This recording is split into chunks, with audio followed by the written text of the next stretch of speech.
third presentation.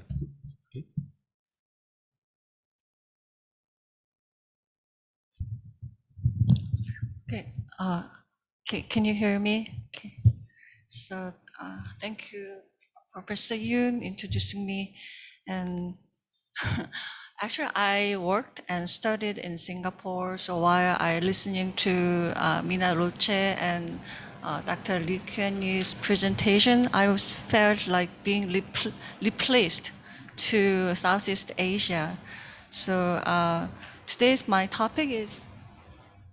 Can you share the screen?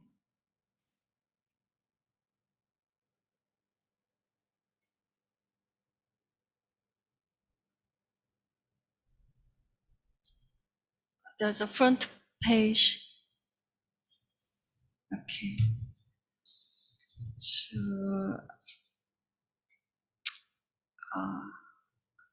So I prepare some ethnic economies in Korea. So some possibility of ethnic market as a contact zone. So as you can see, there's some food market in Itaewon. So actually I conducted some fieldwork 10 years ago in Itaewon. So Itaewon is known as a foreigner's place, also some commercial district facilitating many foreign visitors. So at that time, I didn't really focus on business group in Itaewon, but actually they were one of the key groups working there. So after 10 years, when I conducted other fieldwork in other area in Seoul, actually I came across many ethnic businesses. So there are more ethnic groups who started their business in Korea. So I tried to relate this current research to my earlier stage of fieldwork. So by focusing on some ethnic business, I try to understand how these migrant groups in Korea are influencing in the Korean society. But it's quite early stage of research, so I will try to just explain some definition of ethnic business in Korea and just broad background. So actually city are spaces for both economic and social cultural exchange of material and immaterial commodity. So in most global cities where an increased confrontation with stranger becomes an unavoidable condition. Nowadays, Seoul also becoming this kind of global cities. So in this global city, diverse ethnic groups have emerged not only as temporary or permanent residents, but also as a notable economic subject, so whose ethnic economies are transforming urban landscape. So although the definition of ethnic economies is varied among scholars and commentators, in general, ethnic economy refers to some small business activity which are embedded in ethnic group relations, but precluding the transnational capital establishment of large corporation. Yeah. But some strong belief in ethnic homogeneity in Korea has been recently challenged by a rapid increase of many foreign migrant workers and international bride and other over various international subjects. So by analyzing some ethnic economies and resulting spatial transformation in urban area in Korea, this research project aims to understand the current situation of ethnic economies and how they recreate and transform urban landscape in Korea. Okay, so I cannot see that.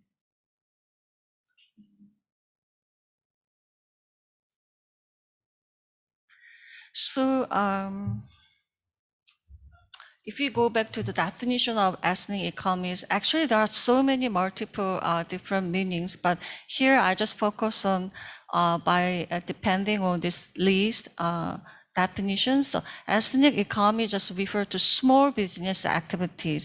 So just precluding any transnational capital establishment of large corporation. So for example, in Korea, if there's any international company are doing their own business, that kind of case will be exempted from this research. Okay. And when we try to define which one is ethnic economies, there are many categories which you can judge. So for example, first of all, some ethnic ownership. So whether the ownership is some migrant group, we usually just easily define that business is ethnic business.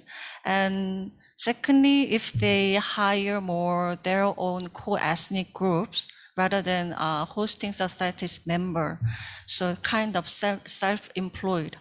But given this definition, actually, it really shows that how much that hosting society is try to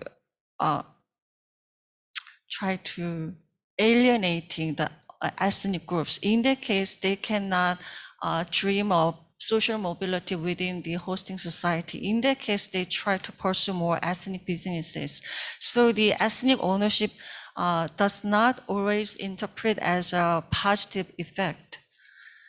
And some employment, so usually ethnic business try to depend on their familiar members as their laborers because they cannot find proper other workers. So family labor or some co-ethnic employment. And because many ethnic groups cannot enter the hosting society, so their sector specialization can be seen. So for example, from our Dr. Lee's presentation, usually they start some food business because it doesn't really require quite specialized skills, but they can really utilize their own cultural trait. So in that case, there are some specialized sector for ethnic businesses. So maybe in Korea, I will see further cases, but in Korea also there are many ethnic restaurants you can see in Itaewon, in other areas like Dongdaemun, or some ethnic enclaves located. And customer base, if their size is too small, maybe their main customer is their own co-ethnic group. But if they can extend more business, actually they can find more broader customers from hosting societies. So nowadays, maybe many of you already tasted the lamb skewer, right? So 양꼬치. So it actually means that there are a lot of increased Korean Chinese migrants is really doing their business here in Korea. And this spatial concentration also quite important. So some geographic proximity to ethnic economy really construct their ethnic business in some particular area. So we can see some clustering of ethnic business activities. So in Dongdaemun, there are Russian street. So they are facilitating some Russian small-sized traders. So this kind of spatial concentration really shows where ethnic enclaves are located and which area has more particular ethnic groups. So based on those different categories, there are 3 representative ethnic businesses. So informal enterprise and boutique entrepreneur and high-tech transnational firms.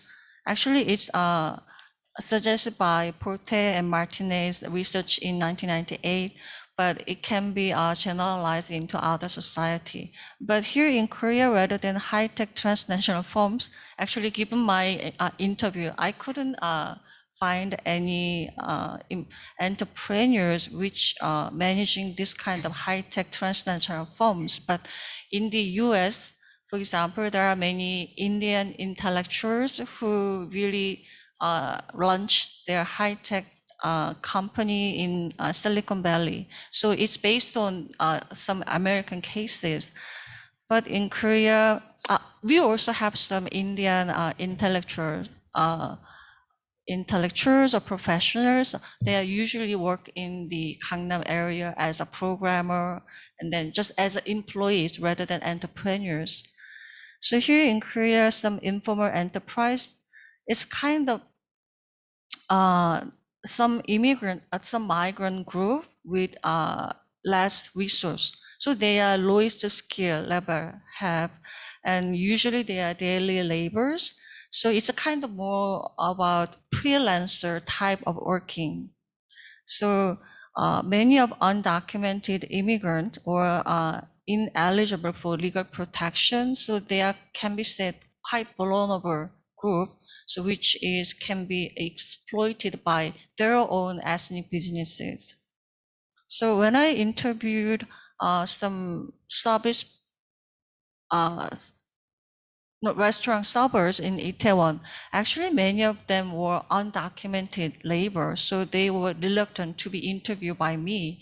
So they didn't openly say that, but actually, so the restaurant's owner is a documented migrants, but under the boss, the restaurant servers or cleaners or they are usually undocumented. Nowadays, maybe it has been changed, but at that time, because they are undocumented labor, so they just don't face people, so they just work behind the scene.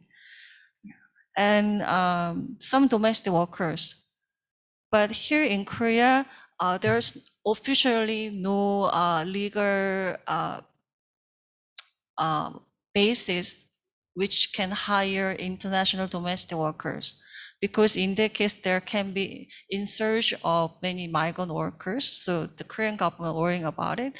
But in Korea, there's already some Westerners who brought their own domestic workers, and then some of them sometimes lost their job, so they are looking for other alternatives job. In that case, they are trying to find some Korean family.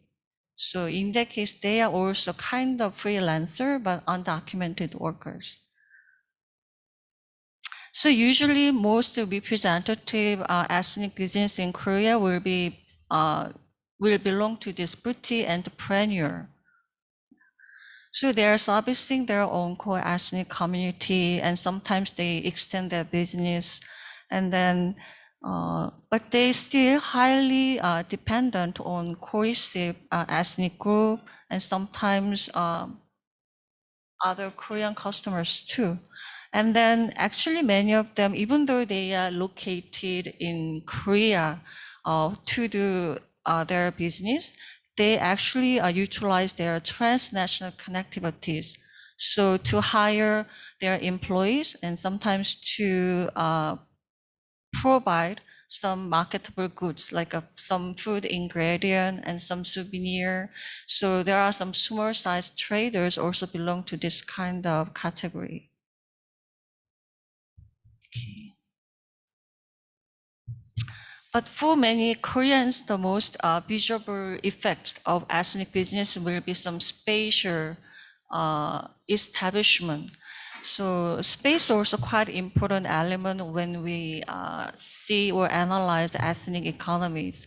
So space operating as a resource, first of all, because for example, for last mobile members of ethnic group, kind of undocumented ethnic migrants, in that case, some geographical proximity can create some protected market.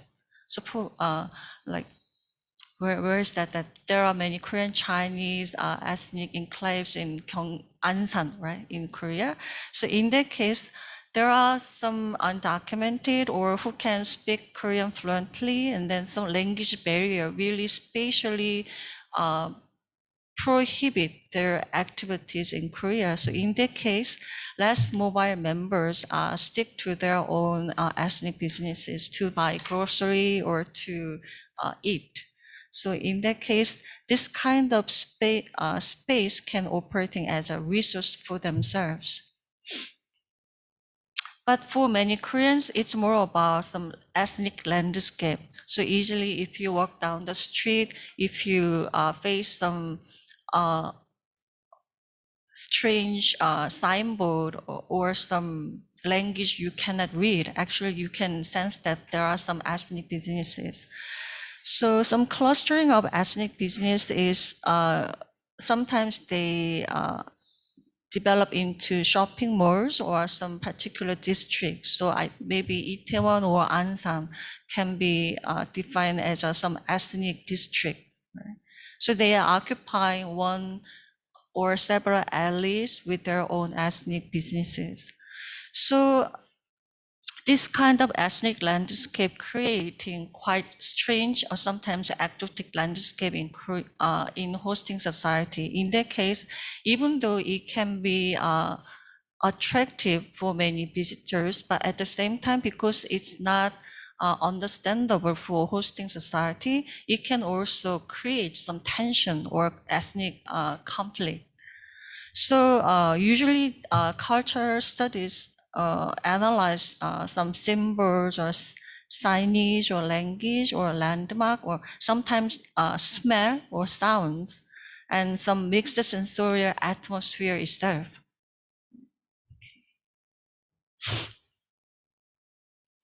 Okay.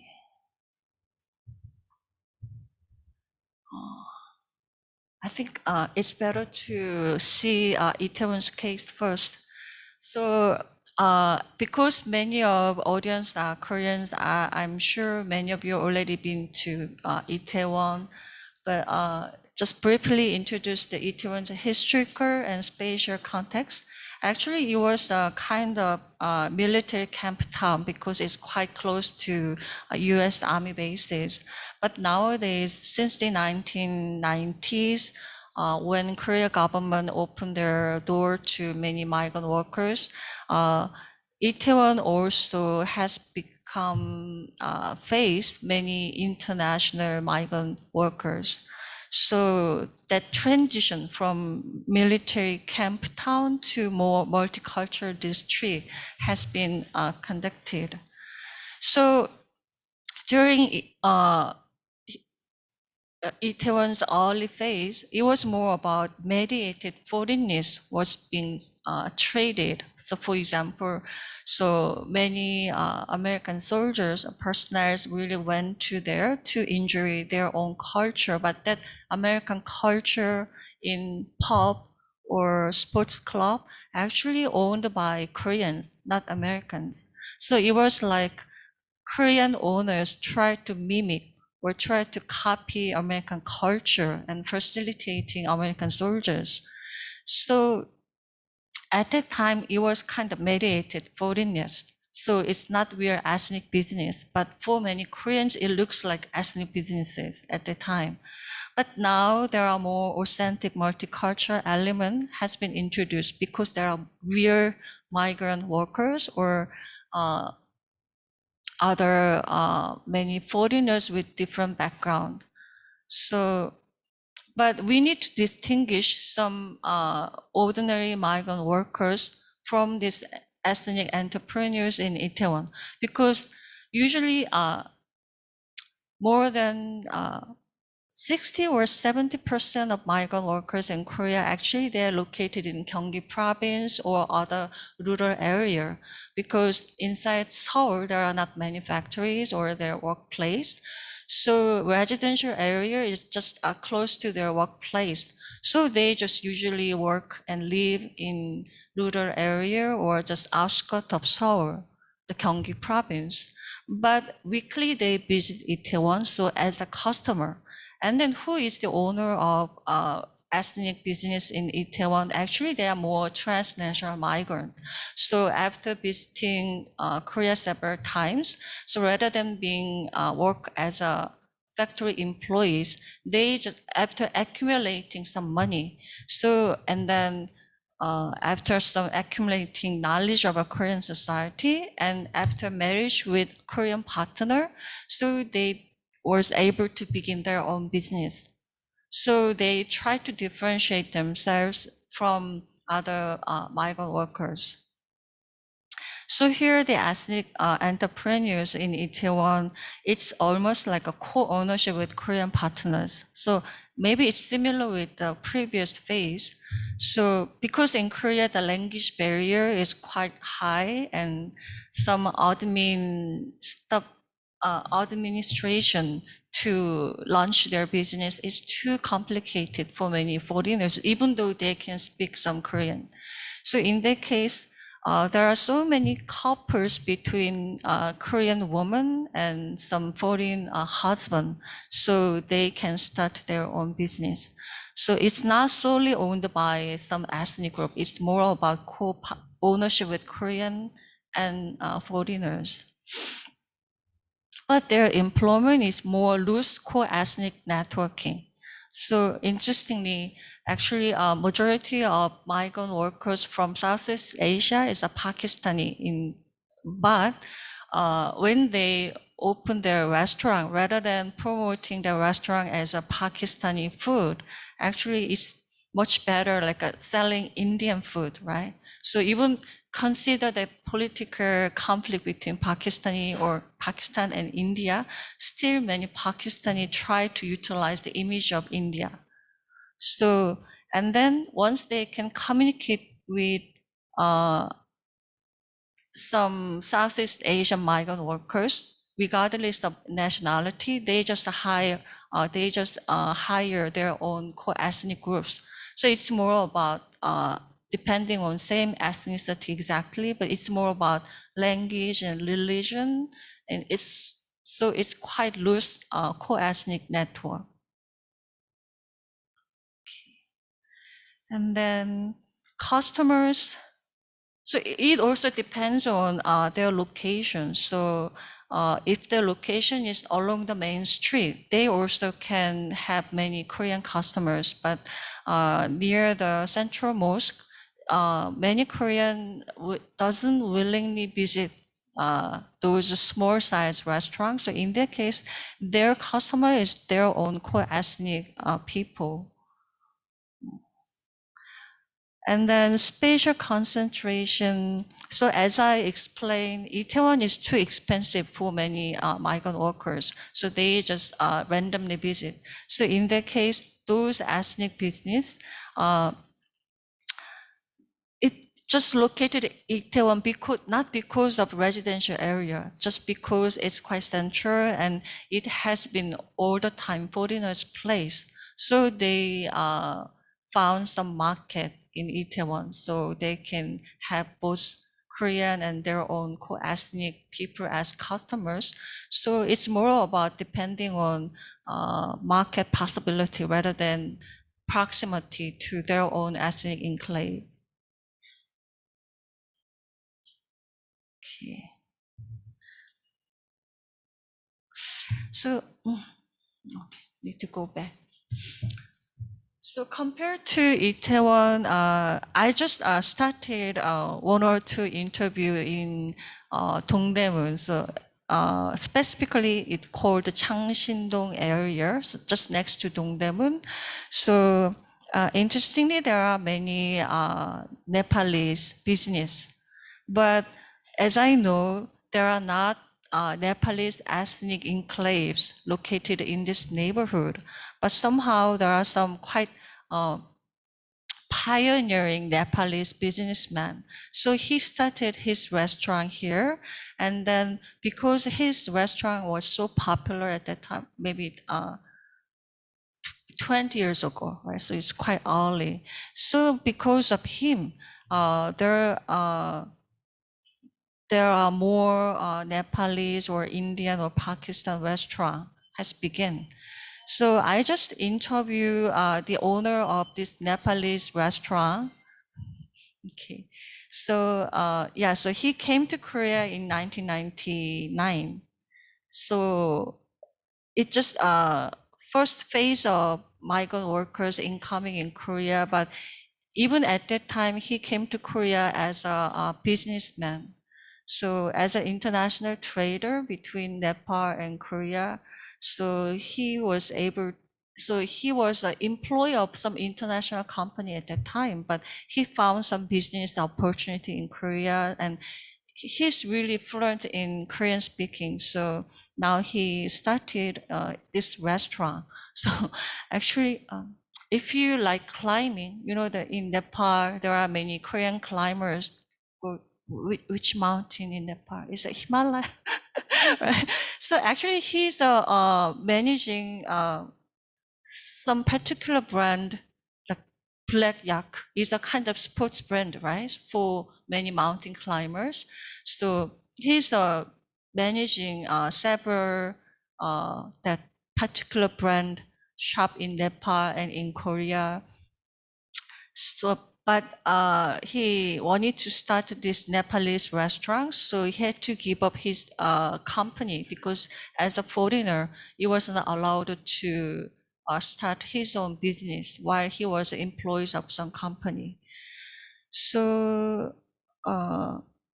this restaurant is located behind the main street, so it's quite hidden place, but their service and some expectation that some authentic Nepalese food can be tasted. So he got his business was quite successful. Until nowadays, it's quite famous restaurant. So based on that different categories, which define the ethnic business, so he employ their own people. So he really bring many Nepalese from his home country. So all Nepalese employees, but their customers, 90% is actually Korean. Because in this neighborhood, there's not any Nepalese enclave. So, and then he's so successful businessman in Korea, so his social networking with other Koreans are quite strong. So 90% Korean customers and some strong transnational connectivity for employees and product and networking. So it quite match with that definition of ethnic business. Okay. But consider some social network with Nepalese community in Korea. Even though he is quite successful businessman, he maintained quite weak network with the Nepalese community. For example, a long time ago, maybe many of you remember there are some activists, migrant activists called Minu, and then he worked and stayed here in Korea over 20 years, but he was an undocumented labor. So he has been exported. So he was a Nepalese, but at that time, even though this guy was a kind of powerful businessman and maybe many Nepalese community tried to depend on him, tried to resolve the situation, but he didn't voice out at the time because even though they belong to the same ethnic group, the Minu's case, he's already exported. So rather than helping other already exported migrant workers, he just tried to protect his own employees. So he doesn't try to show off his Nepalese network, and more he's focused on strong business network with Korean business partners because his many business like that sports shop, some other shops quite depends on the partnership with Korea. So he's not typical ethnic business people, but there are some overlap, right? So, okay. And so actually, because it's quite preliminary stage of my research, so I need to interview more ethnic people. So I will try to find more different types of ethnic business. But I just wanted to see how the Korean government's policy. And then actually, there are some agency called the Seoul Business Agency. So they are promoting some trade with other international businessmen, and they are providing some academic program for foreigners who want to start their own business. But this institute is subsidized by the Seoul metropolitan government. But problem is their training program is started 3 years ago. So they have 3 years student, but this program, yeah, of course they are targeting for some immigrants who aim to start their business, but it's only eligible for foreigners who can speak Korean, because all education program conducted in Korea. And so only some migrants who can speak Korean fluently, they can get benefit from this program. And this program is provided in some center in Gangnam and Jongno and Dongdaemun. It's quite central district in Seoul, so it's quite easy to approach from many Korean but not migrant, right? So, and actually they promote this program like rather than really helping this ethnic businesses launching, it's more about toolkit for Korean way of export item, because their program really aim to train this foreign migrant as a kind of trader between Korean companies and other international companies. So try to help Korean middle-sized, mid or small-size enterprise when they export their items to other country. So they try to employ those migrants as an interpreter or export for traders. So it's more about introducing or exporting Korean items to those migrant workers' home country. Right? So it's not about promoting their ethnic business. So as a conclusion, even I just started this research, so there's no meaningful conclusion yet. But I think ethnic business should be seen as a contact zone. So one of the anthropologists or colonial governor Foniber, when he conducted some research in Southeast Asia during the colonial period, he just observed that there are many multiple ethnic groups coexist, but they don't meet a daily basis. Each group holds its own religion, its own culture and language, and its own idea. But they just meet only in the marketplace in buying and selling. So when hosting society and migrant workers, when they have something to trade, actually they can have some contact point and they can interact with each other. So by depending on 지금은 Bauman's, so city is cohabitation of stranger. So exchange inside the concrete marketplace was a powerful means to solidify and reinforce human bonds. So I think marketplace or some ethnic business should play as a contact zone where different people or many cosmopolitan people, whatever, with different background, they can meet and interact, even though they really deeply socially interact with each other. At least they can find some items which they can sell and buy. They can interact more. So I think ethnic business should be seen as a contact zone. Yeah, thank you.